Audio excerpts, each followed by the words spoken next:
PSL 2023 سیزن 8 زلمی د پښتونخوا دی ازمری د پښتونخوا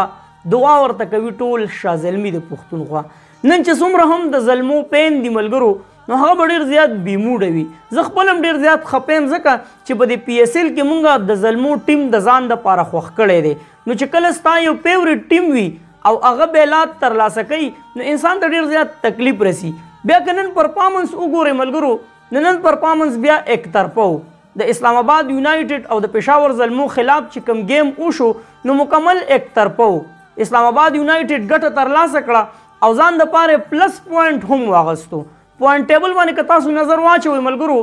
نو د پېښور زلمو هم 2 میچې ګټلي دي او 4 پوینټ دي او اسلام آباد یونایټډ هم 2 میچې ګټلي دي او 4 پوینټ دي خو که بیا وګورئ نو پېښور زلمي ټیم هغه په 4م نمبر دی پلس پوینټ د اوسه پورې زلمو وانه غستو او دا PSL دی ملګرو کوشش د هر یو ټیم دا دی چیرې مونږ پلس پوینټ واخلو ځکه په اخره کې به د دې پلس پوینټ اهمیت ډېر زیات وي او د PSL د ټولو نه کمترین سکور چې کوم دی نو هغه نن چا وکړو هغه پېښور زلمو وکړو بیا په یو بابر اعظم باندې نه کېږي ملګرو تاسو وګورئ بابر اعظم غریب د اخر پورې ولاړو داسې یو بیټسمین نه و چې د بابر اعظم سره لږ شراکت حاصل کړی وي په فیلډینګ کې هم بابر اعظم ډېر زیات مایوس و او په بیټینګ کې هم ډېر زیات مایوس و ولې مایوس و چې پرفارمنس نن چا ونه کړو محمد حارث هم ښکلی بیټینګ وکړو ملګرو خو هغه هم آوټ شو خو مایوسي په دې باندې راځي ملګرو چې په لاولنو 15 اوورو کې 70 رنز او بیا تاسو حالات وګورئ چې 156 رنز یې ټوټل وکړل شعیب ملک یو ډېر زیات ښکلی بیان ورکړی دی چې کوم ینګ پلیران دي نو هغوی ته یو نصیحت کړی دی چیرې په چکو او په چوکو باندې کرکټ نه کېږي چیرې به زه به راوځم او تشې چکې او چوکې به وهم نه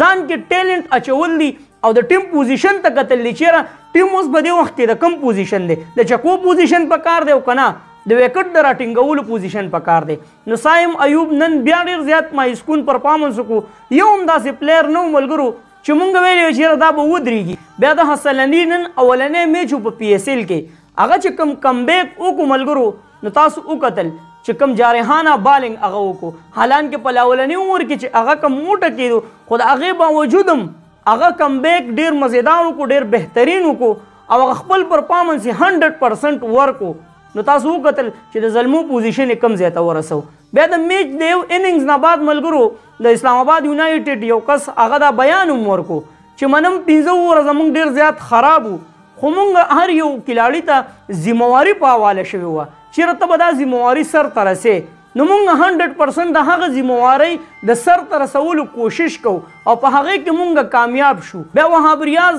وجه څه ده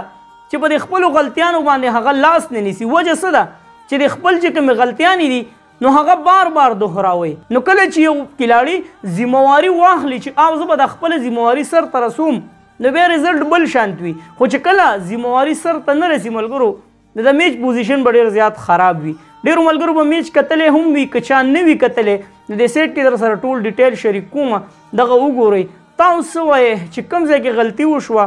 او اخر څه پکار دي د پېښور زلمو چې کوم ټیم دی ځکه مونږ خفه کېږو دا زمونږ خپل ټیم دی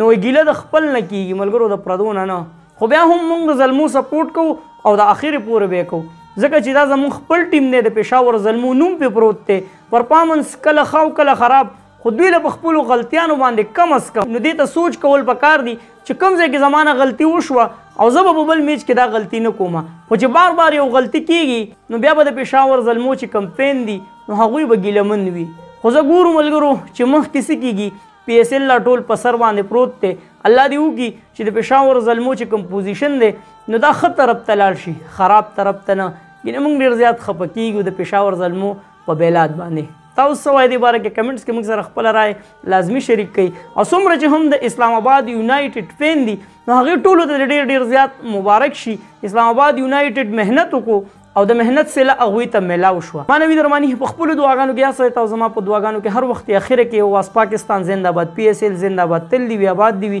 زما وطن پاکستان دې وي مسلمان دې وي د لوی الله په امان